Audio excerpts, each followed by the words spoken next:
Welcome to International Securities Exchange's podcast series. Facilitated by renowned educators, ISE podcasts are intended to teach beginning as well as seasoned investors the ins and outs of trading.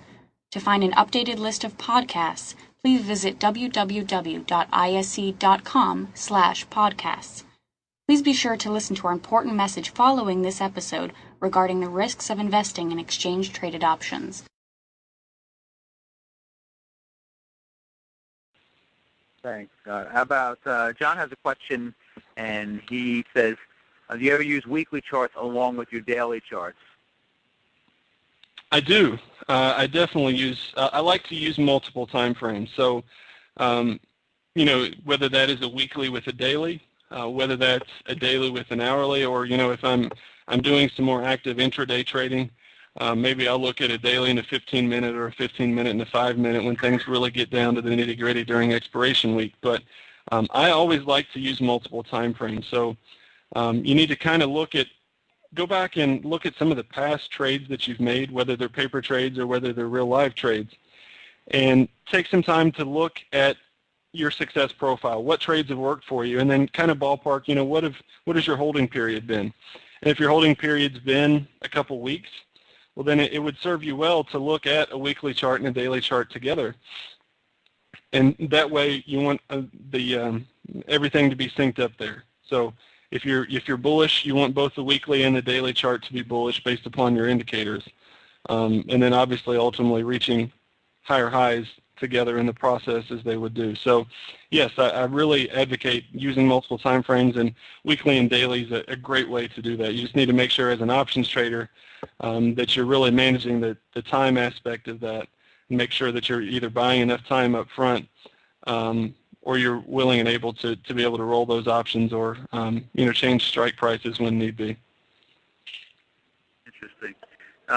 Scott, do you see any other questions that you might want to answer? And then after that, you could just give us any closing comments you might have also. I'm kind of browsing through here. It doesn't look like there's a whole lot of others.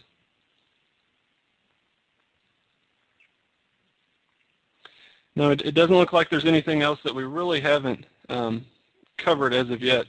So as far as closing comments, obviously there's a lot of opportunities in the markets right now. I am a big fan of volatility, and sometimes volatility scares people away, but volatility to me and volatility to us here at Big Trends just simply means movement in the market, one way or the other. I am more of an options buyer as opposed to an options seller. So the way that I make my money is by the markets moving and trending in one direction. And I think we're going to see a lot of that taking place in the markets, not just in the coming weeks, but really the coming months, because there's still a lot of fear, there's still a lot of concern out there, but there's a lot of people who are wanting to be optimistic. And as we talked about with gold here today, and India buying up gold, there's the international factor that's really going to continue to play a role over time as well. So I really think that longer term, the stock market itself is also fairly bullish. I think the U.S. dollar is going to remain relatively weak for a while. I don't see the Fed raising rates until sometime in the Q2 or maybe even Q3 of next year. You'll probably start to hear them talk a little more hawkish, maybe not in this particular statement, but maybe in the next meeting or two after this one. But I really think that the dollar is ultimately going to stay weak relative to the other currencies for a period of time, which is going to be bullish for commodities and bullish for U.S. stocks.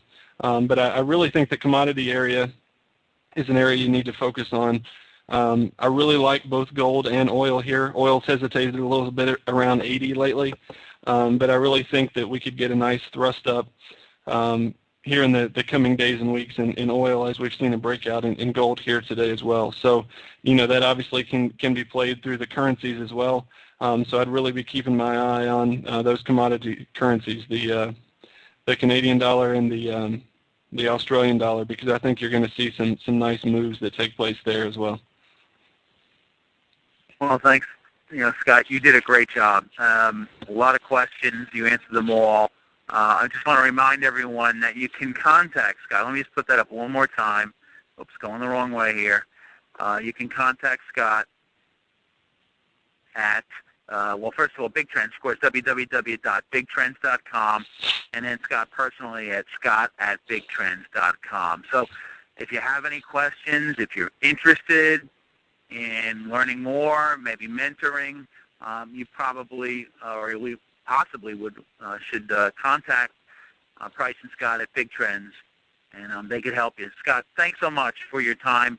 Gave us a lot of information, and I'm getting a lot of nice comments about how much people learned over the last hour or so. Thanks so much again on behalf of the IAC. Really appreciate it, Scott. You're welcome, Steve. Thanks for having us, and can't wait for other opportunities to do events like this and other live events with you in person. I really like getting some of the stories out there to people so they can have the educational background and really take control of their trading and ultimately be profitable. So you have a fantastic product there in the currency options. We really like them and really enjoy telling the story to other people. So thanks a lot from us, and thank you everybody for showing up and giving us some time out of your busy schedule. We really appreciate it. Thanks. Well, Scott, thanks again. I just want to remind everyone that Reggie Horner will be with us next week, and she'll be talking about using market cycles to choose your strategy. That'll be on Tuesday, so a week from today. And then Jack Crooks will be back with us talking about U.S. dollar sentiment. What role do global fundamentals play? And that's going to be on Thursday, October 12th. So we're sort of winding down 2009, but we'll be back in 2010 to bring more guests on. So whether it's Price or Scott and all the other great guests that you see on the screen there, they'll all be here. Remember, these presentations are archived. Also, you want to check out the new site, fxoptions.com. We think it's great, so you should go check that out. You can sign up for the webinars there. You can get the trade alerts from Trading Central. We have the rates themselves there. Lots of articles that I've written, and there's a trader forum that we're just going to start building on. So, if you have any comments, you just type in sign up for the trader forum, and hopefully we'll build sort of a network there for people that are interested in FX options. So, on the behalf of the IAC, this is Steve Meisinger wishing you a great evening and a safe trading day tomorrow. Bye, everyone. Thank you for listening to our podcast. To find more podcasts on options, stocks, alternative markets, and market data, please visit www.isc.com/podcasts.